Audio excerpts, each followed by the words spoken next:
9월 7일 주일 오후 예배에 하나님께 올려드리겠습니다. 찬송가 213장 함께 찬양하겠습니다.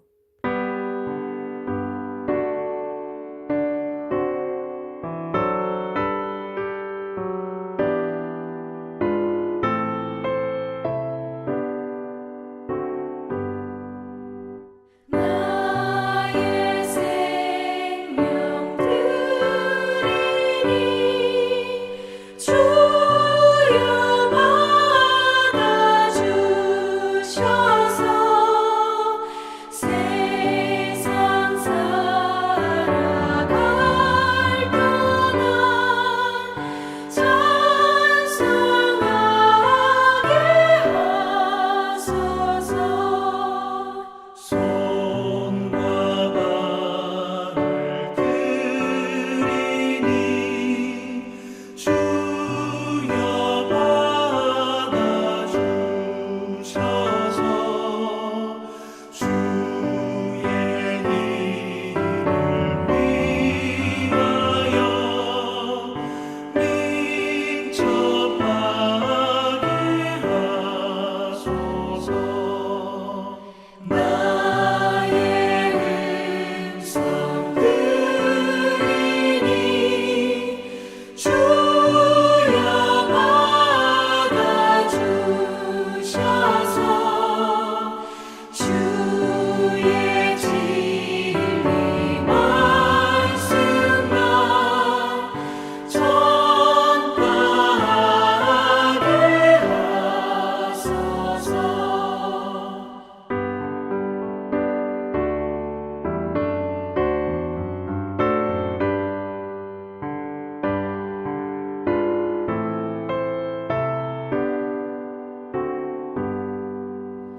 나의 보화 드리니 주여 받아주셔서 하늘나라 위하여 주 뜻대로 쓰소서.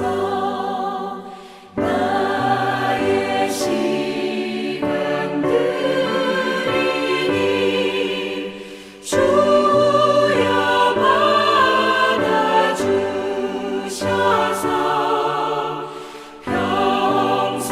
평생토록 주 위에 봉사하게 하소서.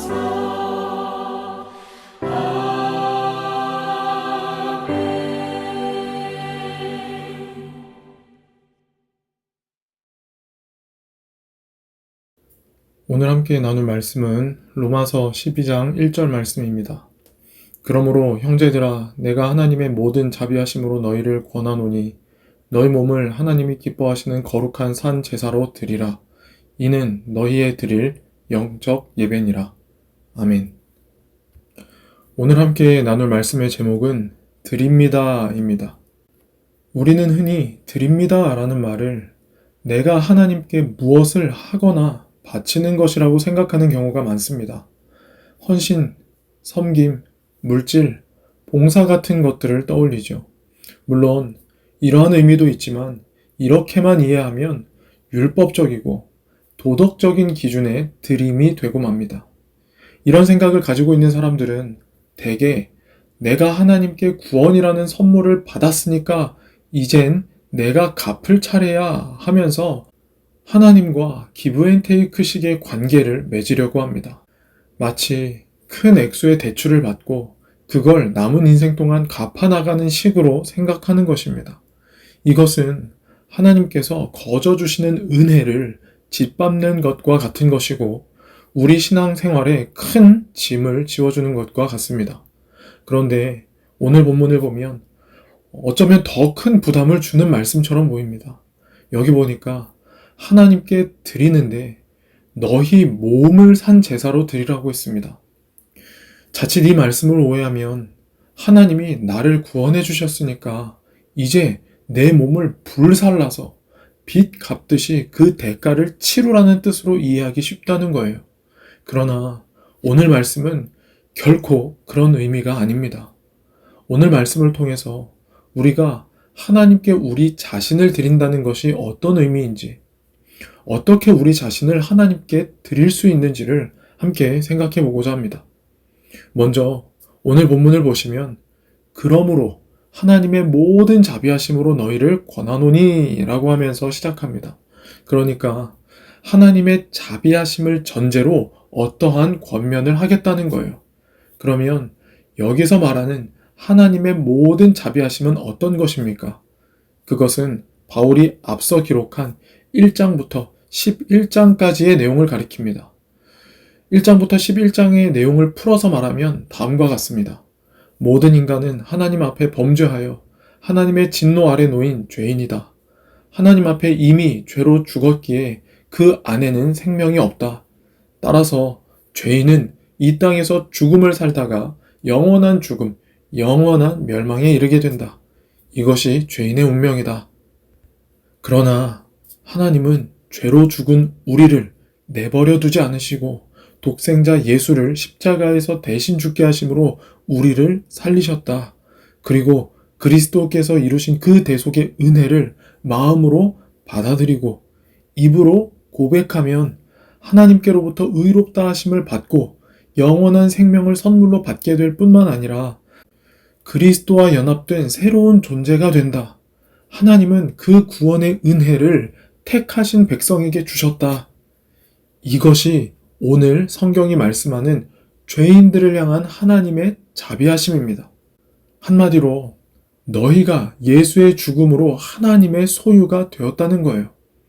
이것을 대전제로 딱 놓고 너희 몸을 산 제물로 드리라는 것입니다. 즉, 너희 몸을 하나님께 드리는 그 드림은 율법적인 행위에 기인된 것이 아니라 은혜와 복음에 뿌리박고 있다는 것을 강조하고 있는 것입니다. 자, 다시 본문을 보면 너희 몸을 드리라고 했습니다. 몸은 우리의 육신만을 의미하는 것이 아니라 영혼과 육신을 포함한 전 인격을 의미합니다. 즉, 나의 몸, 나의 지식과 감정, 생각, 물질, 계획, 의지까지도 드리라는 것입니다. 그런데 그냥 드리는 것이 아니라 어떻게 드리라고 합니까? 그 뒤에 거룩한 산 제물로 드리라.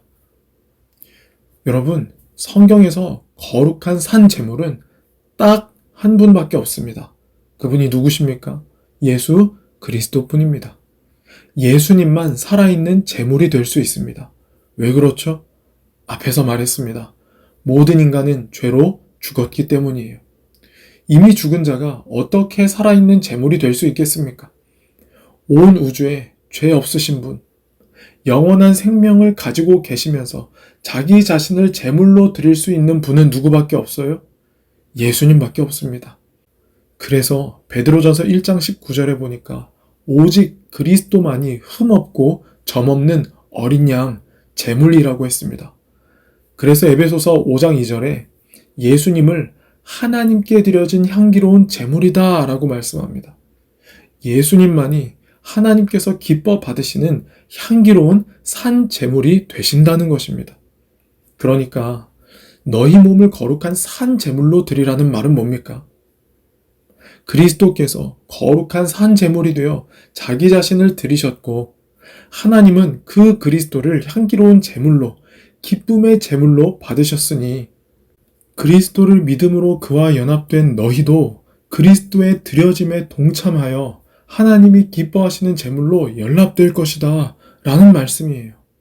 이것은요, 우리의 몸을 불살라서 아무리 많은 것을 드리고 내 삶 전체를 하나님께 제물로 바친다고 할지라도 하나님은 나 혼자 독단적으로 드리는 그 예물을 연락하지 않으신다는 거예요. 왜 그렇습니까? 사람의 눈으로 볼 때 아무리 멋있고 대단해 보인다 할지라도 하나님 보시기에는 우리가 죄로 뒤덮여서 쓸 수도 없고 부정하고 더러운 재물이기 때문에 그렇습니다. 레위기에 보면 하나님은 정결한 짐승과 부정한 짐승을 구분하십니다. 그리고 하나님이 정결하다고 인정한 짐승을 제물로 드릴 때 하나님은 그것을 받으십니다. 그래서 하나님은 돼지는 부정한 짐승이니 먹지도 말고 만지지도 말라고 했습니다. 반대로 하나님이 받으시는 정결한 짐승이 있는데 바로 소나 양이나 염소입니다. 그런데 이러한 짐승들도 그냥 막 드릴 수 있는 것이 아니라 병들거나 상한 부위가 없어야 하고 흠이 없는 수컷이어야 합니다. 하나님은 이렇게 거룩하게 구별된 제물만 받으시는 거예요. 이 제물이 누구를 가리킨다고 했습니까? 예수님입니다. 흠없고 점없는 어린 양 되신 예수 그리스도만이 하나님이 기뻐 받으시는 산 제물이라는 거예요. 따라서 나 스스로를 제물로 드리겠다는 것은 마치 부정한 짐승인 돼지를 하나님 앞에 드리겠다고 하는 것과 같은 거예요. 아무리 정성을 들이고 많은 양을 드려도 하나님은 그 제사를 받지 않으십니다. 그런데 점없고 흠없는 어린 양 되신 예수 그리스도를 믿음으로 그와 연합하면 하나님께서 그리스도를 기뻐 받으셨듯이 우리 또한 기쁨으로 흠향하신다는 거예요. 왜요? 내가 그리스도와 함께 드려졌기 때문입니다. 그래서 성도는 내가 드렸다고 고백하지 않아요. 산 제물이신 그리스도가 없이는 나는 아무것도 아님을 알기 때문이에요. 그래서 시편의 말씀대로 여호와께서 내게 주신 모든 은혜를 무엇으로 보답할꼬 하면서 나를 위해 죽으신 예수님을 향해 살아가는 것입니다. 내가 이것도 드리고 저것도 드려서 하나님의 인정을 받아야지 하는 마음이 아니라 예수의 복음이 그를 움직이게 하는 것입니다. 그래서 이것이든 저것이든 아까워하지 않고 드릴 수 있게 되는 거예요. 골로새서 1장 29절에 보니까 내 속에서 능력으로 역사하시는 이의 역사를 따라 힘을 다하여 수고하노라 하고 했습니다. 또 고린도전서 15장 10절에도 보니까 내가 모든 사도보다 더 많이 수고하였으나 내가 아니요 오직 나와 함께 하신 하나님의 은혜로라. 아멘. 오늘 말씀은 우리에게 형식적인 드림을 요구하고 있지 않습니다. 눈에 보이는 것 많이 드리고 바쁘게 봉사 많이 하고 그 자체를 요구하는 것이 아니에요. 너의 드림이 십자가에서 죽으신 그 사랑에 감격하고 있는가, 은혜에 대한 감사에 기반하고 있느냐를 묻고 있는 것입니다. 아까도 잠깐 제가 레위기에 나오는 제사법에 대해서 말씀드렸는데요. 레위기에 보면 5가지의 제사가 나옵니다. 그 중에 소제에 대한 규례가 9장 이하에 보면 나와 있어요. 소제는 다른 4가지의 제사와는 다른 점이 있습니다. 다른 제사들은 피를 흘려야 하는 제사인 반면 소제는 곡식에 고운 가루를 드리는 피 없는 제사입니다. 그런데 이 소제를 드리는 데에는 조건이 있어요. 단독적으로 드리거나 먼저 드릴 수가 없고 속죄제, 번제제, 화목제를 드리고 난 이후에야 드릴 수 있는 그런 제사였어요. 이것은 소제가 감사와 헌신의 제사이기 때문에 그렇습니다. 즉 그리스도의 죽음으로 말미암아 죄가 씻겨진 자가 그 죽음에 감사하며 드리는 것이 소제에 담긴 의미라는 것입니다. 그래서 소제는 피가 없는 제사지만 피 흘리는 제사 없이는 드릴 수 없는 제사이기도 합니다. 무슨 말입니까? 구원받은 성도가 하나님께 드리는 모든 드림은 십자가에서 죽으신 그리스도의 사랑과 은혜에 대한 감사에서 흘러나와야 한다는 거예요. 대표적인 예가 출애굽기에 보면 나오는데요. 율법에 보면 종을 6년 동안 섬기게 하고 7년째가 되면 자유롭게 풀어주라는 규례가 있었습니다. 그래서 종이라 할지라도 7년째가 되면 자유인이 될 수 있었어요. 그런데 그 종이 나는 자유인이 되는 것보다 내가 사랑하는 주인과 함께 있기를 원합니다. 평생 주인의 종으로 살겠습니다. 그렇게 하면 그 종을 재판장 앞으로 데리고 가서 귀를 뚫어요. 이 사람은 자원하는 종이라는 표시를 남기는 거예요. 억지로가 아니라 주인이 베푼 사랑 때문에 자유를 포기하고 주인께 자신을 자원하여 기쁨으로 드리는 것입니다. 이러한 자원하는 종의 모습은 예수 그리스도의 은혜로 죄에서 자유케 된 우리가 어떠한 마음으로 하나님을 섬기고 하나님께 우리 자신을 드려야 하는지를 잘 보여줍니다. 우리는 이미 그리스도의 피로 자유인이 되었습니다. 그러나 그 자유를 내 욕심과 내 욕망을 위해 쓰지 않고 나를 사랑하시고 나를 위해 대신 십자가에 달리신 주님께 자원하여 드리는 것, 그것이 오늘 성경이 말씀하는 거룩한 산 제물로 우리 자신을 드리는 삶입니다. 사랑하는 우리 반석교회 성도 여러분, 저는 그리스도와 교회를 향한 여러분의 헌신에 늘 감사하고 있습니다. 제 카톡 프로필에 보면요, 짧은 성경 구절이 적혀 있는데요. 혹시 아시는 분 계십니까? 너희는 우리의 영광이요 기쁨이니라. 데살로니가전서 2장 20절 말씀입니다. 제가 이 구절을 왜 적어놨을까요? 저에게 있어서 가장 큰 영광과 가장 큰 면류관, 그리고 가장 큰 기쁨이 바로 여러분들이기 때문입니다. 바울의 고백이기도 하면서 저의 고백이기도 합니다. 여러분들과 함께 제가 이 반석교회를 섬길 수 있다는 것이 목사인 저에게 얼마나 영광스러운 일인지 모르겠어요. 매주마다 여러분들이 교회 나와서 하나님을 향해 아낌없이 드리시는 그런 물질 있잖아요. 시간을 드리잖아요. 봉사도 드리고 섬깁니다. 이러한 모든 것들이 얼마나 귀하고 아름다운지 모릅니다. 하나님께서 그 모든 드림을 하나님이 기뻐하시는 아름다운 제사로 받으실 줄 저는 믿습니다. 이것은 여러분의 어떠한 노력과 정성이 들어가서가 아닙니다. 그리스도의 죽음과 함께 드려졌기 때문이고 믿음으로 드려진 헌신이기 때문에 그렇습니다. 예수님과 몸된 교회를 사랑하는 마음으로 드린 것이기 때문입니다. 빌립보서 3장 3절은 이렇게 말씀합니다. 하나님의 성령으로 봉사하며 그리스도의 예수로 자랑하고 육체를 신뢰하지 아니하는 우리가 곧 할례당이라.